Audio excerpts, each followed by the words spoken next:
Two Rolls-Royces, a private jet, multi-million-dollar homes in Atlanta and Manhattan, tens of thousands of members filling a domed sanctuary they called the World Dome, and a television ministry beaming his sermons into more than 100 countries. For nearly 40 years, Creflo Dollar preached one of the boldest versions of the prosperity gospel in America, a message that said God wants you wealthy, that faith unlocks money, and that the surest path to blessing runs straight through your tithe. He built an entire empire on that idea. And then, in 2022, Creflo Dollar stood in his own pulpit, looked out at the people he had taught for decades, and told them that the central money doctrine he had preached their entire lives was wrong. This is the story of how the king of the prosperity tithe turned against his own gospel. We put together a free checklist of the 12 warning signs that a prosperity ministry is built to take your money, and it is sitting in the description if you want it. Creflo Dollar did not start rich. In 1986, he launched World Changers Ministries with a handful of people meeting in the cafeteria of an elementary school in College Park, Georgia, just outside Atlanta. He was a former educator with a commanding voice and total confidence in his message, and the message was simple. God is not glorified by your poverty. God wants his children to prosper, to be healthy, to be debt-free, to live in abundance. To a working-class congregation that had been told for generations to accept hardship and wait for heaven, it was electric. The church grew fast. Within a decade, World Changers had outgrown everything around it, and Dollar built the World Dome, a massive circular sanctuary that could seat thousands, and famously announced it had been built without borrowing a dime. His followers saw that as proof. The doctrine worked. Look at the building. At its height, World Changers claimed a membership in the tens of thousands, with a second major congregation in the New York City area and satellite churches scattered across the country and overseas. His broadcast, carried on Christian networks and beamed internationally, made his face and his voice familiar to millions who never set foot in Georgia. Creflo Dollar was not a regional pastor. He was a brand, a network, an institution, with a publishing arm, conferences, and a steady stream of books and recordings teaching people how to think, speak, and give their way into wealth. But the engine that powered all of it was the doctrine of the tithe, and Creflo Dollar preached it harder than almost anyone alive. He taught his people that the tithe, a full 10% of their income, belonged to God, and that giving it was not optional.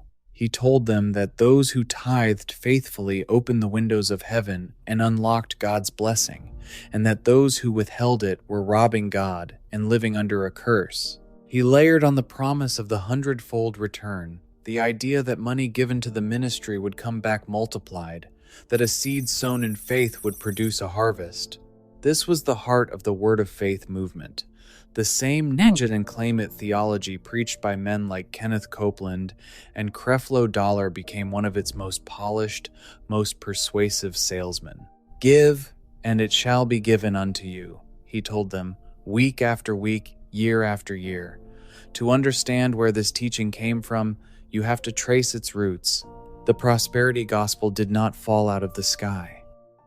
It grew out of a movement called Word of Faith, shaped over the 20th century by teachers who claimed that words carry creative power, that faith is a force, and that a believer can speak health and wealth into existence simply by declaring it. They called it positive confession, or more bluntly, name it and claim it. Creflo Dollar stood squarely in that lineage, alongside men like Kenneth Copeland, and he refined the message for a new generation, polished and confident, delivered in a sharp suit from a state-of-the-art stage. The tithe was the entry fee, faith was the mechanism, and prosperity was the promised result, and the giving built a lifestyle that became impossible to ignore. Dollar drove luxury cars, including Rolls-Royces. He owned multi-million-dollar homes. He traveled by private jet. He wore tailored suits and lived by any measure like a wealthy man. and he made no apology for it, because in his theology, his wealth was the proof of the message. If the prosperity gospel was true, then the prosperity preacher should be prosperous. To his critics, that was the whole con laid bare. To his followers, it was a promise of what God could do for them too, if they only had enough faith and gave enough money. Inside the church, the doctrine was never an abstract idea. It was a weekly ritual. Offering time was its own kind of service, complete with teaching about sowing and reaping, testimonies from members who claimed God had multiplied their giving, and the gentle, persistent message that the size of your blessing depended on the size of your seed. For people scraping by, that message carried an unbearable weight. If you were still poor, still sick, still struggling, the logic of the doctrine pointed right back at you. You must not have given enough. You must not have had enough faith. The blessing was always one more seed away. The scrutiny came, as it always does. In 2007, a United States senator opened an investigation into the finances of 6 of the most prominent prosperity preachers in America, examining whether they were abusing their tax-exempt status to fund private luxury. Creflo Dollar was one of the 6. He refused to fully cooperate, arguing that the government had no business auditing a church and framing the inquiry as an attack on religious freedom. The investigation eventually wound down without serious consequences, the way those probes usually did. Congress had little appetite to take on America's churches. Dollar had weathered the storm, and he went right on preaching the tithe and living the lifestyle. For a while, nothing could touch him. That free checklist of warning signs is in the description if you have not grabbed it yet. Then came the airplane that turned Creflo Dollar into a punchline around the world. In 2015, his ministry launched a campaign to raise money for a new private jet. Not just any jet, but a Gulfstream G650, one of the most expensive private aircraft on the market, with a price tag around $65 million. The ministry posted a video asking supporters to give, suggesting that if enough people each sewed a few $100s, they could put their preacher in a brand new luxury plane. The reasoning was that Dollar needed to travel the world to spread the gospel safely and swiftly. The internet did not buy it. The campaign became a global joke almost overnight. Late-night hosts mocked it. Comedians built entire segments around the idea of a preacher begging his working-class followers to buy him a $65 million jet. It became the perfect symbol of everything critics had been saying about the prosperity gospel for decades. It did not help that a popular television host had recently devoted an entire segment to prosperity preachers and their tax-free fortunes, even setting up his own mock church to show how easily anyone could collect money in God's name. The jet campaign dropped into that climate like a gift to every critic the movement had ever produced. Here at last was the prosperity gospel reduced to its purest form, a wealthy preacher asking working people to buy him a flying mansion. Faced with the backlash, the ministry pulled the campaign video down. But it did not exactly back away from the goal. Reports indicated that the board defended the need for the aircraft and moved forward to acquire a jet anyway, framing the public outrage as misunderstanding rather than a reason to reconsider. It was classic Creflo Dollar. He did not apologize, he did not retreat, he simply waited for the noise to pass and carried on.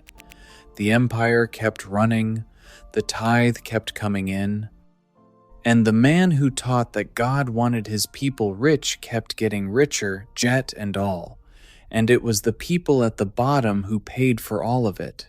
The prosperity gospel has always drawn most heavily from the desperate, the elderly on fixed incomes, the sick praying for a miracle, the poor convinced that one more offering would finally turn things around. These were the people sending in their tithes, sometimes money they could not spare, believing a 100-fold return was on the way. For most of them, it never came. The preacher got the jet. The giver got a receipt and a promise. That is the machine Creflo Dollar ran for 30 years, which is exactly why what happened next was so genuinely shocking.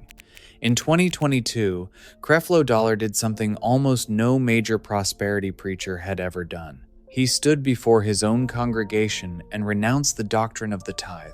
The very teaching he had built his ministry on for more than 3 decades, he now told his people, had been wrong. He explained that the way he had taught tithing as a binding obligation under threat of a curse did not actually hold up under the new covenant of grace.